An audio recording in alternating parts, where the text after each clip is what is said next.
Monica was a skinny, rich widow with permanently wine-stained teeth who discovered me at an art reception the night before. Apparently, I have the mustache of an old-timey bartender. It gives me a woolly gravitas, a curly-cued wisdom. This is what she had told me as I was stuffing carrots from a veggie platter into the pocket of my hoodie. She was smitten and hired me on the spot to bartend this cocktail party she was throwing. I was early for the party, so Monica dragged me to the guest bathroom so that I could wipe my pits and fix my face. She leaned in the doorway with a full glass of wine in hand and supervised me while I applied a fresh smear of wax to my mustache. The tube was slick in my fingers and I squeezed too much onto my lip. Rather than waste it, I worked all of it in until my mustache looked less like hair and more like cheap drugstore plastic. "You still don't look authentic enough," Monica said. She sat me up against the sink and mashed my greasy hair into a tight middle part. She said, "Giddy up," when my look was complete. Her thigh remained pressed against my groin for a few seconds too long. It was like being at that hair salon at the mall. Monica then led me by the hand and placed me behind a tiny bar in the corner of the parlor. "You do know how to make a drink, right?" she asked. I looked at the stock of liquor, but didn't see any Coke, Red Bull, or margarita juice, my mixers of choice. I prayed that no one would order a martini. "This tablecloth is from Istanbul. Don't spill anything on it," Monica warned me. She made me rub my hand across its doily bits to prove her point. It felt like a tablecloth. When she left the room to finish getting ready, I poked around a bit to see if there was anything worth filching. Monica must have come from old money because everything in the parlor was antique and heavy. I wasn't going to get too far on my bicycle with an oriental rug or a neoclassical sculpture. I figured if I got her to sleep with me later, I could get some jewelry from her bedroom. But in the meantime, I pocketed a silver ashtray out of principle. Someone walked in as I was doing it, and I thought I was fucked. The guy looked like Max Schreck from Nosferatu in a top hat. His face was ghoulishly pale and pointy. The sleeves of his coat were too short, and his crooked fingers were too long. His hands must have looked like rooster claws beneath his white gloves. I stared at him frozen, trying to telepathically beg him not to bust me out to Monica. "I'm just a piano player," he said. "Am I allowed to have a drink?" His voice was high and breathy, not at all like the demonic croak I was expecting. I poured him a glass of red wine.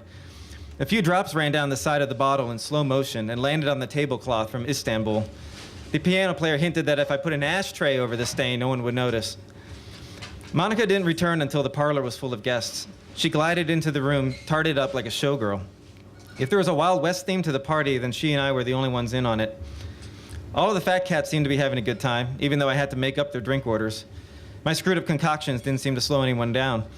I made a gimlet out of vodka and grenadine, and a rusty nail out of bourbon and pearl onion juice. I knew they were wrong, but they felt right to me. I mean, how else would a rusty nail taste? There was one guy who wasn't drinking at all, but he looked more lit than anyone else in the room. His bugged-out, unblinking eyes took in everything with infant curiosity.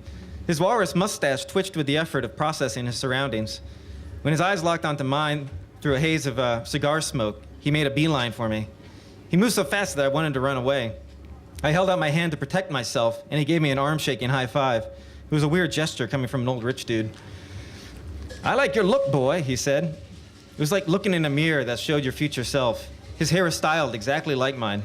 His walrus-like whiskers were burly and stiff with cigar resin, unlike my neatly manicured mustache. But I imagined that when I became fat and complacent like him, I would treat my face with the same lack of respect. I kind of wanted to kill myself at that moment. I asked him if he wanted a cocktail. He turned the question back on me. Did I want anything?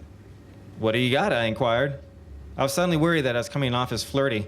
Was this guy going to hit on me in some narcissistic bid to have sex with his younger self?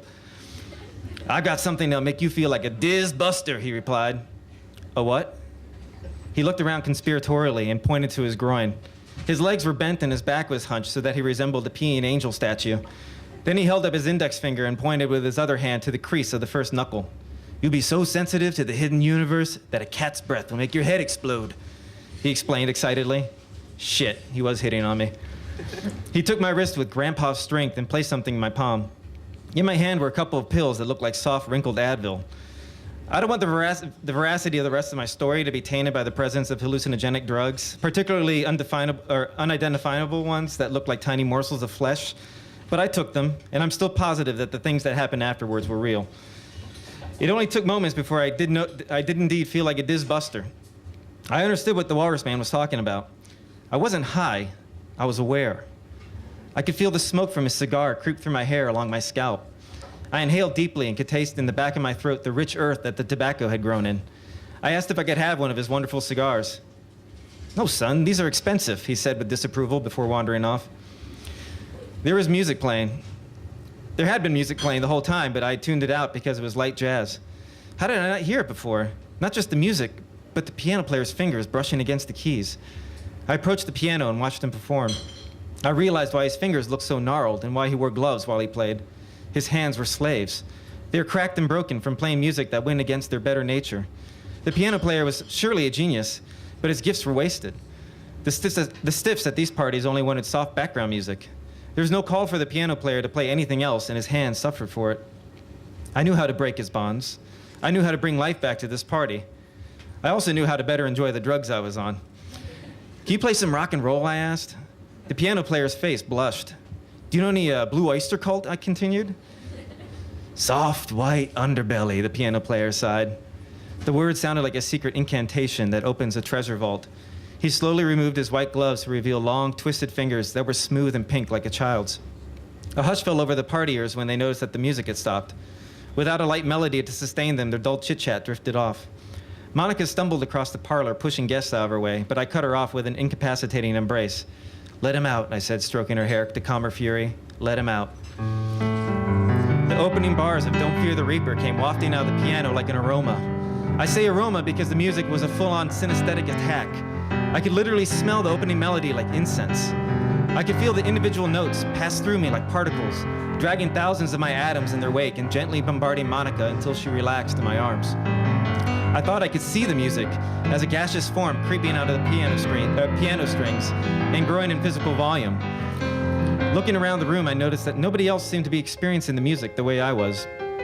Most people had returned to their drinks and rapid conversation, except for Walrus Man. He stood by the piano and was transfixed by the gas as it grew larger and took human shape. By now it had wispy limbs and empty voids for eyes. I suddenly realized that the gas was not the physical manifestation of the song, but was rather something otherworldly being conjured by the piano player. Monica couldn't see what was happening, but she could sense my fear and shivered. The gas contracted and solidified. It whipped around in frustration as it tried to form a face. For a moment, it looked like a bald, middle-aged man in sunglasses. He was vaguely familiar, but the face dissipated before I could recall what he looked like. The gas finally settled on a younger, more handsome face. He had long, dark, wavy hair and a mustache. Threads of gas still danced around his unfinished body, but he became solid enough to hop down off the piano and walk around. He stood over the piano player and bobbed his head to the music. The piano player couldn't see the spirit he had conjured.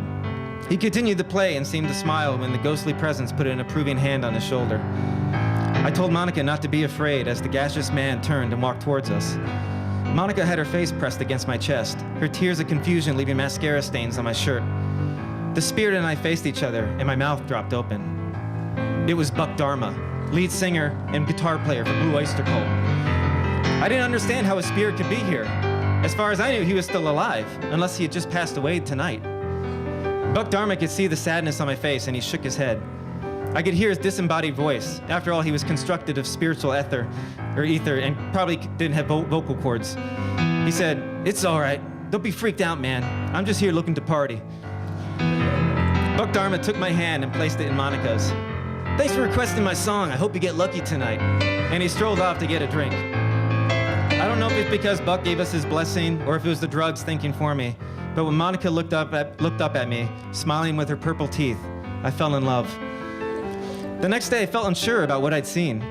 I was also worried about the real Buck Dharma's health, so I checked Monica's computer to see if he was still alive. I found a press release on Blue Oyster Cult's homepage. The band was playing at a county fair in Sarasota the night before, and Buck Dharma had collapsed on stage. He was in the hospital in a coma all night long. Remarkably, he woke up this morning. The band was so elated with his recovery that they decided to name their next album after the first words he'd uttered. Holy Vision Mustache will be out winter of next year.